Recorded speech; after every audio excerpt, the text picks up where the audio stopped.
You can see here that Senator Elizabeth Warren has secured a third term after she beat Republican challenger John Deaton. She seems to have been winning here by a pretty sizable margin, and there's a gap that John Deaton will not be able to close. Elizabeth Warren is going back to the U.S. Senate. NBC 10's Mary Marcos joining us live from the SoWa Power Station here in Boston, where state Democrats are holding their watch party. But Mary, it seems the watch is over.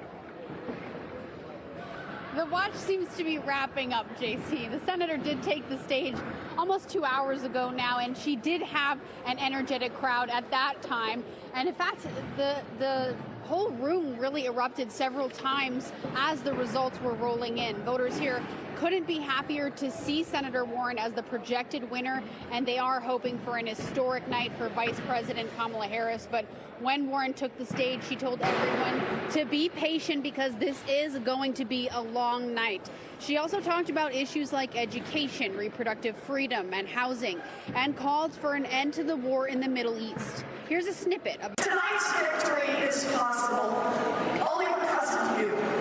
12 years ago, you took a chance on a candidate who had never run for public office.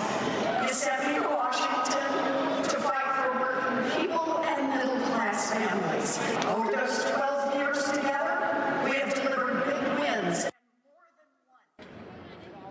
Now, the senator thanked all Massachusetts voters, even those who didn't vote for her, as well as her opponent, John Deaton. Live in Boston tonight, Mary Marcos, NBC 10 Boston.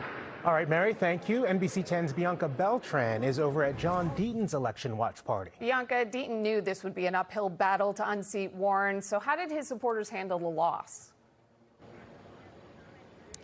Well, there were a couple of people who booed at the TV screens when those results started coming in, but I think they recognized that it was a long shot. John Deaton said that he knew it was going to be an uphill battle, but he said he ran to provide voters in Massachusetts with an alternative to Senator Warren. Now, John Deaton is an attorney and an advocate for cryptocurrency who moved from Rhode Island to Massachusetts this year to run for Senate against Elizabeth Warren, pitching himself as a moderate pro-choice Republican. His platform included support for reproductive rights, term limits, clamping down on inflation, and addressing the migrant housing crisis. And he drew on his difficult life experiences to connect with voters across party lines and said he's proud of his campaign. Here's part of his speech tonight.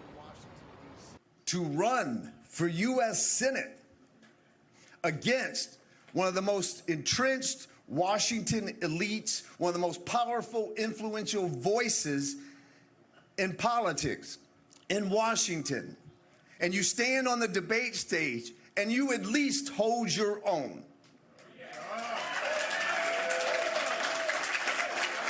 That only happens in America. Now, he said that before he took the stage, he called Senator Warren to congratulate her on the victory and offer his help on any of the issues that they might agree on. Reporting live in Boston, I'm Bianca Beltran, NBC 10 Boston.